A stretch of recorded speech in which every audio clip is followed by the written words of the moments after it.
Hi, my name's Nick. I do 3D printing stuff. You have probably never used this filament. You may have never even heard of it. Unless you watch Zach Friedman in his recent filament roundup, he talked about this SEBS. I was intrigued. This was a high friction filament, and I wanted to see if I could make RC car wheels. I don't just mean the hubs, I mean the wheels. Can you make actually good 3D printed RC car wheels?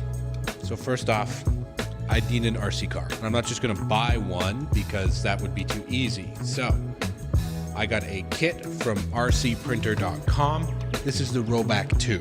It's a monster of an RC car, for sure. A lot of this is carbon fiber ASA. Polyester, high temp, glass reinforced PLA, and a couple other things. That's mostly it. And of course, the wheels made out of SEBS. Some notes: if you're going to build this yourself, get the 2.2 files and watch the YouTube videos. The instructions are pretty sparse, so you'll have to follow along with the video to see how all the pieces actually go together.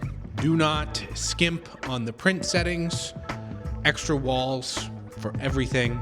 You're gonna need it. This thing takes some abuse. And I've broken a bunch of parts, so it's worth it to print them a little extra chunky. And before you print everything out in the 2.2 parts kit, there is an upgraded suspension, and you're going to want that. The upgraded suspension puts some camber on the wheels, and that helps keep it from tipping over at high speeds when you go to turn. The cool part of a 3D printed RC car is when you break a part, you just print a new one and put it on. It's good to go. So this is an awesome project. I've wanted to get into some kind of RC thing for a long time. So this is a dream come true. This is awesome. So back to the SEBS filament. SEBS is a TPE, so it's a flexible filament, and it has, flexibility, hydration, resistance, chemical resistance, water tightness, a lot of really cool features. You never have to dry it, which is a cool feature. The brand I got was Filaflex SEBS, and it was sold by Recreus, and it's expensive. It is $40 for 600 grams, so that's half a spool. This is pretty much 4 times the price of any TPU that you could normally get. So SEBS is generally used for grips on tools, stuff that you want to grab, handles, tools, stuff like that. So I printed a crochet hook out of it. This is the grip for the crochet hook, and the hook just slots in, and it's great for that. This came out fantastic. It has fuzzy skin enabled, and in the hand, this feels great. It's really firm, and it's got a tacky almost texture. You grab it, and it feels good in the hand. Actually, it's really interesting. Printing SEBS is difficult. Coming from 3D printing early days, this is like learning how to print TPU all over again. SEBS squishes under pressure. It's super soft. It will just clog up your drive system immediately. You have to print SEBS at 5 cubic millimeters per second. If you try to go any faster than that, it clogs up your extruder. You'd think, like other flexible materials, you want to crank the tightness of your extruder gear. That's a mistake. Don't do that. What happens is it flattens out, and then it curls around the extruder gear. It's grippy. The drive gear can grab it without any problems. You don't have to squish it. So loosen up that extruder tensioner. And then you have to print really slow, disable your retractions, turn down your cooling, all the regular flexible filament stuff. So then I got some prints out of it. When you do finally get it to print, it's a really cool material. The surface you run your fingers on it and it resists. It grabs onto your skin like a grip. So it seems like a perfect candidate for a tire. So designing the tires. I don't know how to design tires, and I was flying by the seat of my pants. I really was winging it when I designed these tires.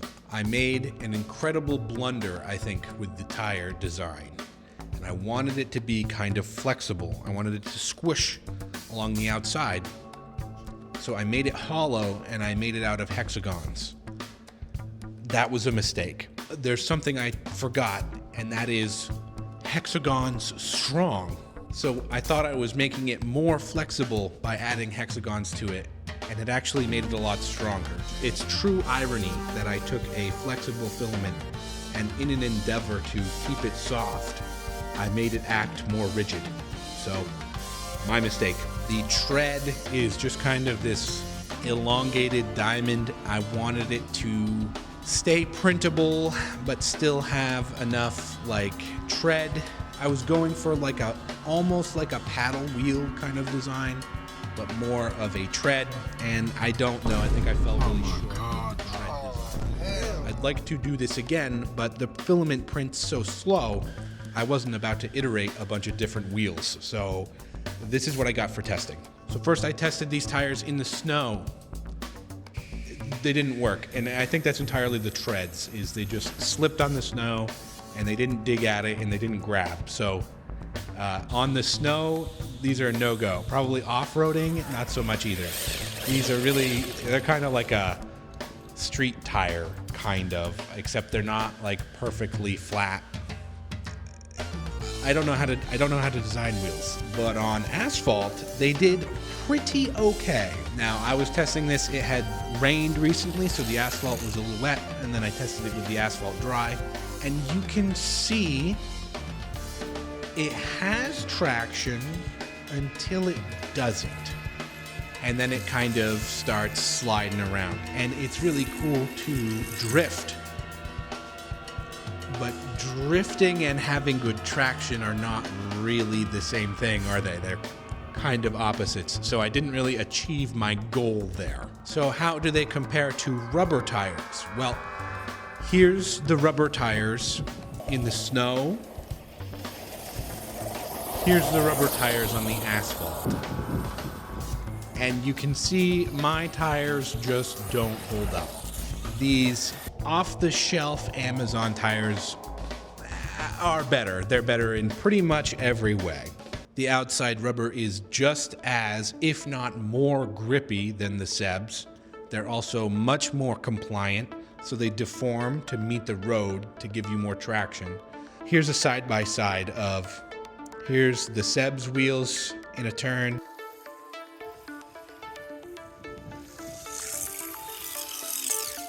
Here's the rubber wheels in a turn.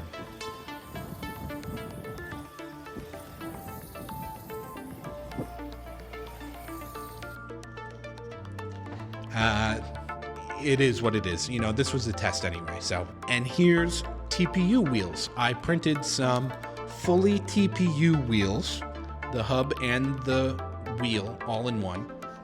And here's how they did on the asphalt. Now, maybe it's the tread on the TPU wheels, maybe it's the size of the wheels, but they seem to do pretty on par with the SEBS ones. So if it's my tread or whatever, I don't know. I don't think I've really given these SEBS wheels the testing they deserve. So is SEBS a magic bullet for RC car wheels? No, no, it's not a magic bullet, but it is really cool, and I can't wait to see other people try it, because maybe it's just my treads. But it was super cool to test out this filament, see what it can do. I already have designs for new wheels that I want to try out, and I'm going to try and supply some of the files that I've made for this project here. The Rollback 2 is a killer RC car, and SEBS wheels are really rough, and I would I would not rely on them to be the best wheels ever. So thanks for checking out my video. Maybe there will be a follow-up. I don't know. Okay, bye.